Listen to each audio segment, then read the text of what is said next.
actually, I wanted to follow up on that because I do think that there are organizations, remember the National Associations for the Advancement of Colored People, they still work on issues like that. CORE, Council on Racial Equality, STIC, Student Nonviolent Coordinating Committee. If you can go back, and even, I would suggest that you look at some of the data on Teaching for Tolerance, children marches, of how people got organized in terms of looking at students in law school, students in schools of social work, all of them coming together doing exactly what you say, because that's actually how the change gets started. If you go back and look at some of that, it's really great data to look at, but remember the people were very young. 2 blocks over at the lunch counter here, all of those things were organized, and we heard John Lewis talk about that. So I don't want, I don't want you to begin to feel powerless or helpless, because that goes this. But look at how we can reach out and organize, not just from social work, but with all of the groups. And if you go back and look at that, those groups are still there. They have field offices. They bring in people that are professional sit-in people. But I think that's what we have to do, and then also visiting our legislators and looking at who's up to run, and sitting there really kind of talking about exactly what you want out of their agenda. So I do think it's a time, I really admire all of you all, BSW students, MSW students, and then hopefully one day back here teaching the curriculum.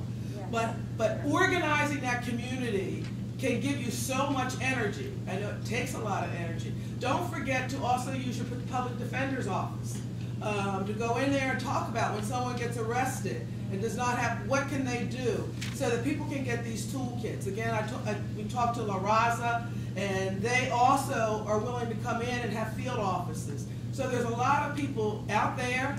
It's just that we're not organized. And so hopefully social workers will organize those things. So I know change will come because of you are all sitting right there today. So thank you.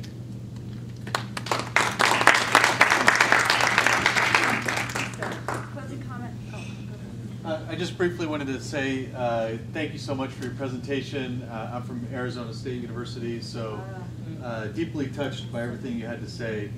And just as a way of validation, literally every detail you were sharing, I mean, we echo in our own communities, and people are struggling with the exact same things. From the chilling effect where agencies that receive funding from the state and federal government having to turn away clients, to clients just being afraid to come forward for all a variety of reasons. The American-born and English-speaking, and really, American culture of children having to go live in Mexico and not understanding the language or anything. It's all happening, and the detention abuses in detention centers. So I just wanted to say, people want to talk about collaborating, doing some, tracking the implementation of different laws across states. I think that could be a really effective way to start building these networks. So I just wanted to say, maybe we can talk about that afterwards. I think we've run over quite a bit. One last comment. I want to compliment you all. You give me a lot of hope for the future of our profession. Mitt and Julia, I would ask that you go back to the editorial board and ask for a special edition on immigration issues. You have a number of folks here available who are willing to write and to express that. I think it's probably a very appropriate response. I want to make one real brief comment, because you had commented, sir, about the importance of taking care of yourselves and supporting one another.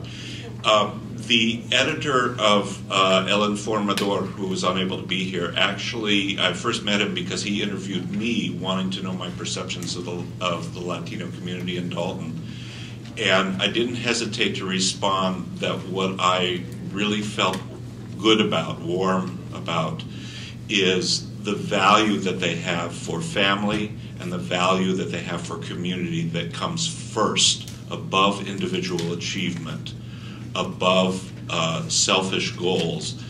And that resonates with what I feel is really core with social work, is we care about the improvement of all, whether Latino, African American. We care about lifting everybody up, and we support each other. And in order to continue doing what we do, to fight bigotry, to fight hatred, to fight prejudice, we need to support each other, and we need to remember we are family, we are our own community, and we make the future together. And this is what I love about being a social work educator. This is the future right here, and these people are going to do no less than change the world. So thank you very, very much for coming out on a Sunday afternoon, and go out and spread the word. Thank you.